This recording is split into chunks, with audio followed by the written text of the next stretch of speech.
โอ้กบตัวใหญ่แห้งขุบอะไรขุบอะไรเฮ้ยถึงไหนแล้วนี่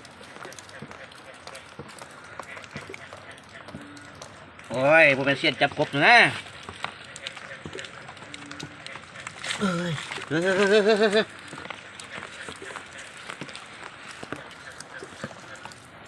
โอ้ย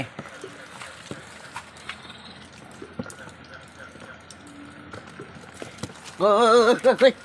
เฮ้ย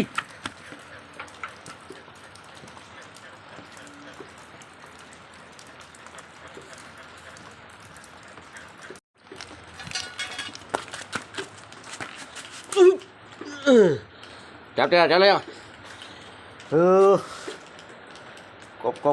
กบ